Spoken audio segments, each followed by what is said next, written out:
नमस्कार दोस्तों, स्वागत है आपका आपके channel talks on edible oil by PK पे। तो चलते हैं आज के मार्केट आउटलुक पे कि क्या है मार्केट। तो जैसे कि हम इसमें डिस्कस करते हैं ग्लोबल प्राइस क्या है, सीआईएफ रेट्स क्या हैं, स्पॉट प्राइसेस क्या चल रहे हैं, कंज्यूमर पैक्स, इंपोर्ट की हमारी क्या कॉस्ट आ रही है सीआईएफ रेट्स के हिसाब से, और पिछले 24 आवर्स में क्या क्या नया डेवलपमेंट हुआ है। तो इंटरनेशनल मार्केट के अंदर जो 18 अगस्त को मार्केट 3869 पे थी, तो वो नियर अबाउट हमारी 65 पॉइंट्स कल बढ़ी थी 20 फ्राइडे से बाद मंडे को, और आज फिर दोबारा से 40 पॉइंट कम है। अभी जो मैं लास्ट देखा था 60% पॉइंट कम के करीब चल रहा था, 38.74 चल रहा था। अब हम बात करते हैं सी बॉट के अंदर। सी बॉट में 68.41 से 68 आया है फ्राइडे के बाद में। कल मार्केट घट के बंद हुआ है और आज भी सुबह 9-10 पॉइंट माइनस चल रहा है। अब बेसिस पॉइंट हमारे नियर अबाउट 2400 के करीब भी चल रहे हैं। अब हम बात करते हैं सीआईएफ रेट्स के बारे में। सीआईएफ रेट्स जैसे आज के एलसी 50-60 पॉइंट गिरी हुई है, तो उस हिसाब से सीआईएफ रेट्स में भी थोड़ा डाउन देखा गया। $15 तो हमारा सीपीओ आरबीडी के अंदर, सोयाबीन के अंदर 30 और सन ऑयल के अंदर भी $10 कम बोले जा रहे हैं। पीछे 8-10 दिन से कोई मार्केट में काम सुनाई नहीं दिया है, ये भी आपको यहाँ बताना ज़रूरी है। अब जहाँ तक हमारे स्पॉट प्राइसेस के अंदर थोड़ा सा मार्केट आज डाउनवर्ड है। मस्टर्ड में ₹1 किलो, सोयाबीन रिफाइंड 92.5 है, पाम आरबीडी 84 है, 93 कॉटन रिफाइंड ऑयल है, 93 राइस ब्रान, 190 ग्राउंडनट और 5935 मस्टर्ड का। तो हम इसको कह सकते हैं 50 से ₹1 किलो मार्केट की टेंडेंसी डाउनवर्ड है, क्योंकि हमारा सी बॉट भी और केएलसी सभी डाउनवर्ड है, तो उस हिसाब से थोड़े स्पॉट प्राइसेस पे भी इसका इम्पैक्ट आया है। और मस्टर्ड सीड के अंदर 5925 बोला जा रहा है, कुछ 5950 की भी वॉइस आ रही है। मार्केट में अवेलेबिलिटी मैंने बताया कि टोटल माल किसान के पास में है, तो अवेलेबिलिटी थोड़ी सी शॉर्ट रहती है, उस हिसाब से थोड़ा सा रेट अभी टाइट चल रहा है। जबकि मार्केट में फिजिकल मार्केट में बिल्कुल भी ऑयल के अंदर डिमांड नहीं है, 109 में भी बारह नज़र नहीं आ रहा है। अब हम बात करेंगे सीआईएफ रेट्स के ऊपर। हमारे इंडिया के अंदर क्या कॉस्टिंग आ रही है। जो आज के सीआईएफ रेट्स के हिसाब से हमारे को आरबीडी 85.8 पड़ रहा है, जबकि यहाँ पे 84 बिक रहा है। सोयाबीन 95.7, यहाँ 93 बिक रहा है, तो नियर अबाउट ₹3 किलो और ₹2 किलो की डिस्पैरिटी चल रही है। ऐसे ही सन ऑयल में भी ₹2 किलो हमारा डिस्पैरिटी पे माल यहाँ पे बिक रहा है। तो जो पीछे से रेट कोड हो रहे हैं उससे भी सस्ता स्पॉट रेट्स है। अब हम बात करते हैं कि कंज्यूमर प्राइस के अंदर हमारा क्या रहा है। तो 15 किलो टीन का हम रेट कैलकुलेट करते हैं आज के स्पॉट प्राइसेस के हिसाब से। तो आरबीडी में 1521, सोया रिफाइंड 1655 और मस्टर्ड में 1896 आ रहा है। ये हमारे Delhi, Haryana, UP, west UP के रेट्स होते हैं। इसके अंदर हमने ₹30 टीन का डिपो का खर्चा और जो है ऑनवर्ड फेट और मार्जिन्स इसमें कैलकुलेट करा हुआ है। और अगर हम इसको राजस्थान के लिए हम ₹15 घटा सकते हैं, और गुजरात में अगर डिपो से वर्किंग होती है तो हम इसमें ₹25 घटा सकते हैं, और डायरेक्ट के अंदर हम ₹40 तक भी कम कर सकते हैं। अब हम बात करते हैं मार्केट रिपोर्ट्स फर्दर आउटलुक पिछले 24 आवर्स में क्या क्या नया डेवलपमेंट है। तो नए डेवलपमेंट में एक तो मलेशिया ने रेफरेंस प्राइस अपना चेंज किया है। जो पहले 3614.28 चल रहा था, अब 37.113 आ गया है। तो जो ओल्ड एक्सपोर्ट ड्यूटी थी 289 रिंगिट की आ रही थी, अब 300 रिंगिट है, तो 11.27 रिंगिट हमारी एक्सपोर्ट ड्यूटी जो मलेशिया ने बढ़ा दी है। तो उसके हिसाब से हमारा इसको जो डॉलर में इम्पैक्ट आता है 2.49 आता है। तो 2.49 को अगर हम INR में कन्वर्ट करें तो ₹210 टन, नियर अबाउट 20 पैसे किलो, 21 पैसे किलो आता है। 21 पैसे किलो से हम ₹3 टीन का हम इम्पैक्ट मान सकते हैं। तो कोई ज़्यादा बड़ा इम्पैक्ट नहीं है, लेकिन ये हमारा 1 नवंबर से एप्लीकेबल होगा। 1 सितंबर से ये नई एक्सपोर्ट ड्यूटी एप्लीकेबल होगी। अब बात करेंगे हम कि जो इंडिया के अंदर हमने बात करी है कि इंडिया में 17 लाख टन माल, पिछले महीने 17.5 लाख टन माल आया था। इस महीने भी हमारा 17 लाख टन माल आने की उम्मीद है। तो ये जो हमारा इंडिया के अंदर एवरेज इंपोर्ट रहता है वो 12 लाख टन का रहता है। तो हम ये कह सकते हैं कि पिछले 2 महीने के अंदर, पिछले महीने जुलाई और अगस्त में मिला के हमको 3 महीने के करीब का माल की रिसीव हो रही है।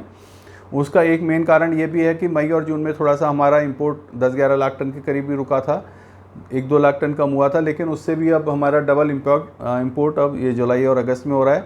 इसी वजह से एक मार्केट पे प्रेशर बना हुआ है। इंडिया से नई बाइंग जो है फॉरेन में नहीं जा रही है, और उसी का क्योंकि नए जो पीछे के जो माल हैं वो हमारे को ऊंचे कॉस्टिंग कर रहे हैं, और जो पीछे से माल आ रहे हैं वो ऑलरेडी नीचे रेट के आ रहे हैं। तो इसी वजह से हमारा स्पॉट मार्केट टोटल दबा हुआ चल रहा है। अब ये जो पीछे मलेशिया के अंदर और ब्राज़ील में यहाँ से इंडिया से बाइंग नहीं जाएगी, चाइना भी थोड़ा डिस्टर्ब चल रहा है, वहाँ पे जो इकोनॉमी का स्लो डाउन है तो उसकी वजह से वहाँ से भी बाइंग कम जा रही है। तो हमें ये लगता है कि पीछे अगले हफ्ते 2 दिन 4-5 दिन के अंदर वहाँ से भी उनका जो पुराना माल डिस्पैच हो जाएगा, तो वहाँ पे भी प्रेशर बिल्डअप होगा और वो प्राइस घटेंगे और फिर हमको वहाँ से फिर नीचे रेटों में के लिए आगे के सौदे मिल सकते हैं। तो ये मेरा अपना पर्सनल व्यू है। अब एक जो हमारा सी बॉट के रेट्स आ रहे हैं वो वहाँ से एक मिसलीडिंग आ रहे हैं। इसके लिए भी मैंने एक थोड़ा सा आपको चार्ट बताया था कि यहाँ पे हमारा जो सी बॉट का रेट चल रहा है 67.96 चल रहा है, अक्टूबर का 65.67 चल रहा है, दिसंबर का 63.87 चल रहा है। तो ये जो रेट्स हैं ये अभी हमारे ब्राज़ील के अंदर $1000 का माल है, अमेरिका में $1600 का रेट कोड हो रहा है, तो $600 प्लस कोड हो रहा है, जबकि ड्यूटी हमारे वहाँ से नियर अबाउट और ऑयलों के ऊपर 20% है, वहाँ 19.5% है। तो अब उस हिसाब से ये जो रेट्स हैं ये ऑल टोटली मिसलीडिंग है, क्योंकि मई जून के अंदर आपको याद होगा मई में 31 मई में या 2-3 जून के अंदर वहाँ पे ये सी बॉट जो है 45 सेंट्स आ गया था, और 45 सेंट आ गया तो जो वहाँ पे लोगों ने अपने आप को हेज किया था। हेज करने का क्या होता है कि लोग अपना माल ब्राज़ील से ख़रीदते हैं और सी बॉट को हेज कर देते हैं, क्योंकि ब्राज़ील के अंदर कोई अपना एक्सचेंज नहीं है, तो वो लोग हेज अपना करते हैं सी बॉट के अंदर। उन्होंने सी बॉट में हेज कर दिया कि हमारा माल यहाँ पे हमने यहाँ पे माल को परचेज़ किया ब्राज़ील से और सी बॉट के अंदर सेल कर दिया। सी बॉट में सेल करने से क्या हुआ, उनका मार्केट में हेज हो गया कि अगर जब हमारा माल 2 महीने बाद पहुँचेगा, अगर मार्केट घटेगा तो घटा के और बढ़ेगा तो बढ़ा के। लेकिन उन्होंने जो हेज किया है तो वो वहाँ पे ये मैनिपुलेशन चल रही है। जब वो हेज काटने के लिए जाएंगे तो वहाँ पे उन्होंने 20 पॉइंट्स बढ़ा दिए, जबकि मार्केट में खाली 5 पॉइंट ही बढ़ा हुआ है। आप समझ सकते हैं कि 45 का 50 चल रहा है और उन्होंने 67 पे ले गए, तो 1700 पॉइंट का जो फ़र्क है वो हम बेसिस पॉइंट में देख रहे हैं। तो ये जो इन्होंने यहाँ पे बढ़ाया है, अगर वो उसको अगले महीने शिफ्ट करते हैं तो उनको फिर लॉस है, उससे अगले महीने शिफ्ट करते हैं तो लॉस है। तो ये जो मैनिपुलेशन चल रही है तो ये मार्केट मिसलीडिंग है। इससे सी बॉट की अपनी पोजीशन भी और रेपुटेशन भी अपनी ख़राब हो रही है। लेकिन वहाँ पे पोजीशन क्या है कि वहाँ पे हाई अपना बायोडीजल के अंदर डिमांड आई हुई है, वहाँ पे अपना लोकल की क्रशिंग कम है, वहाँ पे सीड की अवेलेबिलिटी काफ़ी ज़्यादा है, लेकिन ऑयल की उस हिसाब से बन नहीं पा रहा है। और बाहर से अगर वो इंपोर्ट करें तो उसके अंदर 1 से 2 महीने लगता है, तो उतने आगे का वो मार्केट में सट्टा जो है वहाँ पे फ्यूचर को घटा के दिखा रहे हैं। तो ये फंड्स वालों की टोटल मैनिपुलेशन चल रही है। तो इससे आगे जो हेजिंग की उनकी यहाँ से बाहर वाले जो सी बॉट में हेज करते हैं तो वो डरेंगे और आगे से हेजिंग उसमें सी बॉट में नहीं हो पाएगी। अब हम बात करते हैं KLC की। KLC का अगर आप देखेंगे तो KLC टोटल डायरेक्ट मार्केट के हिसाब से चल रही है 38282, 38927। जो जैसे सितंबर, अक्टूबर, नवंबर आप जो देखते हैं कि KLC थोड़ा बढ़ के ही मार्केट में काम हो रहा है। जो हम बात कर रहे थे कि 5000 हमारी डोराब जी ने बोला था कि 5 दिसंबर तक हो जाएगी, अगर हम फरवरी तक भी लेना चाहें तो आज 3972 में हम KLC को बुक करा सकते हैं। चलिए, ये तो फ्यूचर की अपनी अलग बात है कि हमारा मार्केट अप रहता है या डाउन रहता है या क्या हम एंटीसिपेट करते हैं, लेकिन किसी को अगर मार्केट में जचता हो तो वो आज के रेट में भी फरवरी मार्च तक भी बुक करा सकता है। तो ये तो पिक्चर एक लगती है, जेन्युइन पिक्चर लगती है, क्योंकि मलेशिया में, इंडोनेशिया में अधिकतर माल ये रिंगिट के बेसिस पे ही काम होता है। लोग अपना जो माल रॉ मटेरियल परचेज़ करते हैं तो उसको वो मलेशिया में अपना उसको हेज कर देते हैं रिंगिट के अंदर, जो बुर्सा मलेशिया एक्सचेंज है। तो वो जो हेजिंग करती है, तो जब वो अपना माल को फर्दर सेल करते हैं तो उनको उसमें नुकसान नहीं होता। जिस रेट से रॉ मटेरियल परचेज़ करा उन्होंने यहाँ पे माल को सेल कर दिया। जब उनको डिलीवरी का टाइम आया तो वो उन्होंने वहाँ से अपना हेज को अपना काट लिया। तो यहाँ पे जो चल रहा है वो एज़ पर मार्केट नॉर्म्स चल रहा है, जबकि मैं इसको जो बताना चाहता ये टोटल मिसलीडिंग है फ्यूचर जो है, और KLC direct impact on the market price. और आप ये देखते भी हैं कि जैसे ही वहाँ पे प्राइसेस KLC बढ़ती है तो इंडिया में रेट्स बढ़ जाते हैं, वहाँ के CIF के रेट कोड ज़्यादा हो जाते हैं, अगर वहाँ से घटती है तो घट जाते हैं, जबकि हम सी बॉट के अंदर इस टाइप से नहीं देखेंगे।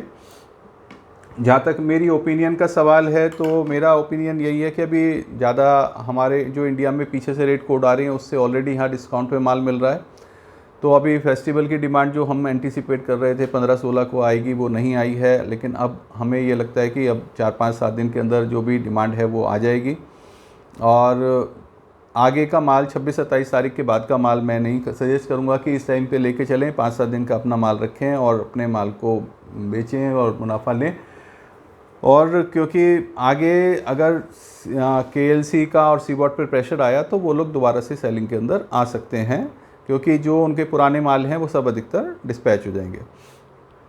तो यहीं से मैं अपने वीडियो का अपना आज का ख़त्म करते हैं। फिर मिलते हैं कल की वीडियो में। आप मेरे वीडियो को लाइक करें, कमेंट करें और सब्सक्राइब करें। आपकी कोई और क्वेरी हो, कुछ नहीं समझ में आ रहा हो तो आप कमेंट करके बताएं। अगर और कोई चीज़ अच्छी लग रही है तो वो भी बताएं, जिससे कि मैं उस चीज़ को इनकॉर्पोरेट कर सकूं। धन्यवाद।